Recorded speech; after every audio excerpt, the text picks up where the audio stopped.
बातम्या दिव्यांगाच्या हक्काच्या माझं गाव माझं शहर या न्यूज चॅनलमध्ये आपले स्वागत आहे। परांडा मतदारसंघातील गुंडगिरी संपवण्यासाठी डॉक्टर राहुल गुलेंना संधी द्या असे वक्तव्य परांडा येथील पत्रकार परिषदेमध्ये नवनाथ वाघमारे यांनी केले। पाहू आपण काय म्हणाले नवनाथ वाघमारे। अनेक वर्षापासून या मतदारसंघामध्ये लोकांच्या आरोग्याच्या सुविधा आणि लोकांना अनेक ऑपरेशन मोफत करण्याचं काम केलं आणि या मतदारसंघामध्ये अनेक वृद्ध बांधवांना काठीचा आधार देण्यासाठी अनेक किती 20-30 हजार काठ्या वृद्ध बांधवांना त्यांनी वाटप करण्याचं काम केलंय। असे डॉक्टर राहुल गुले या मतदारसंघातून उमेदवारी करत आहेत। नक्कीच त्या मतदारसंघामध्ये त्यांचा विजय सुद्धा निश्चित आहे, कारण या मतदारसंघामध्ये गुंडगिरी असेल आणि एक उमेदवार गुंडगिरीवाला आहे, दुसरा उमेदवार हा कोणतरी भित्रा आहे, म्हणजे स्वतःच्या कार्यकर्त्याचं रक्षण न करणारा राहुल मोठे आणि दुसरा गुंडगिरी करणारा, समाजात दडपशाही निर्माण करणारा उमेदवार जर कोण असेल तर तो तानाजी सावंत आणि भ्रष्ट असणारा उमेदवार। अशा उमेदवारांना या मतदारसंघामध्ये नक्कीच यावेळेस या मतदारसंघातील सामान्य जनता, दलित, मुस्लिम, ओबीसी आणि गरीब मराठा हे सर्वच मिळून यांना मतदारसंघाच्या बाहेर हाकलून लावण्याचं काम करणार आहे आणि या मतदारसंघामध्ये हे भीतीचं वातावरण आहे ते घालवण्यासाठी नक्कीच पर्याय म्हणून डॉक्टर राहुल गुले मतदारसंघाला एक आशा म्हणून मतदारसंघ त्याच्याकडे बघत आहे आणि नक्कीच राहुल गुले यांचा यामध्ये विजय होणार आहे। ओबीसीचे नेते म्हणून आपले ओळख, ओबीसी समाजाचे काय प्रश्न आहेत त्याच्यासाठी काय नियोजन आहे?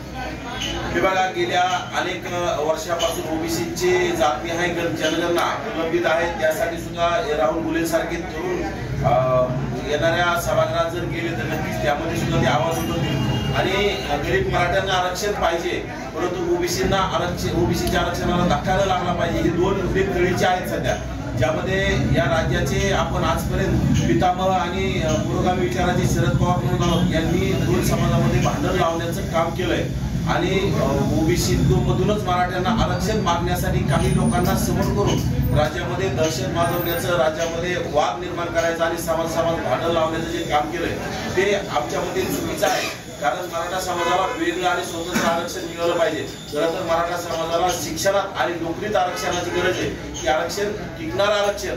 नक्कीच राहुल गुले सारखे ओबीसीचे प्रतिनिधी सभागृहात गेल्याच्या नंतर नक्कीच मराठा समाजाला सुद्धा आरक्षण मिळेल आणि ओबीसीचं सुद्धा जे 27% आरक्षण आहे ते सुद्धा अबाधित राहील, यासाठी असे तरुण काम करतील आणि राज्यामध्ये शरद पवारांसारखे लोक अनेक वर्षापासून या राज्याचं प्रतिनिधित्व करत असताना त्याला कधी मराठा समाजाची कीव आली नाही, गरीब मराठ्यांना आरक्षण द्यावं असं वाटलं नाही, परंतु राज्य त्यांच्या हातातून गेल्याच्या नंतर, सत्ता त्यांच्या हातातून गेल्याच्या नंतर ते वारंवार राज्य अस्थिर करण्याचं काम, राज्यामध्ये मोर्चे असतील, दंगली असतील आणि दहशत माजवण्याचं काम शरद पवारांनी यापूर्वी केलेलं आहे। 2016 मध्ये त्यांची सत्ता गेल्याच्या नंतर त्यांनी क्रांती मोर्चे नावाने सुरुवात केली आणि कोपर्डीच्या नावाने सुरुवात केली, पण नंतर अनेक वेगवेगळे त्याचे रूप धारण करून राज्यामध्ये वातावरण दूषित करण्याचं काम केलं आणि आता पुन्हा 2-2.5 वर्षात सत्ता केल्याच्या नंतर शरद पवार यांनी ओबीसी आणि मराठा वाद निर्माण करून कुठेतरी दोन्ही समाजाच्या मध्ये दुजाभाव म्हणजे दुबळी निर्माण करण्याचं काम केलंय। ते येणाऱ्या काळात मोडण्यासाठी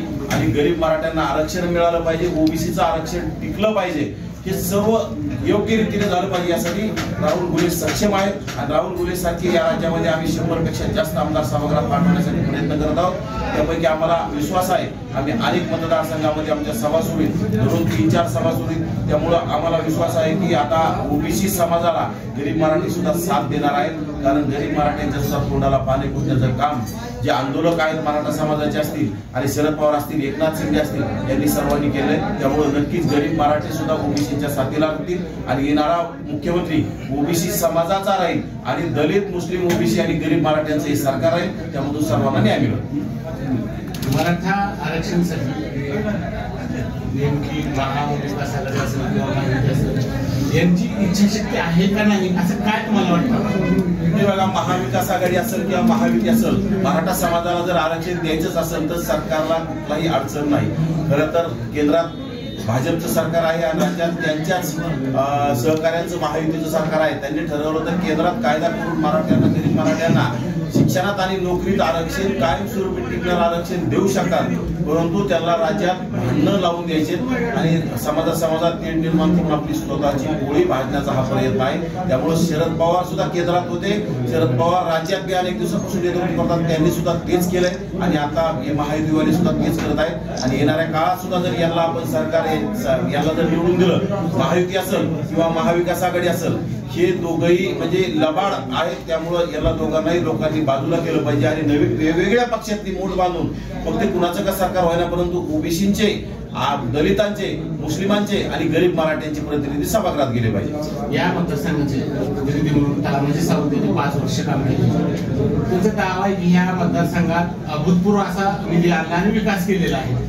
हे बघा, मला काय वाटतं, मला असं माहिती कळाली की तुमचे या मतदारसंघाचे गुंडगिरी करणारे आणि दडपशाही करणारे आमदार तानाजी सावंत हे मतदारसंघात सांगतात की 1,500 कोटी काहीतरी निधी आणलाय.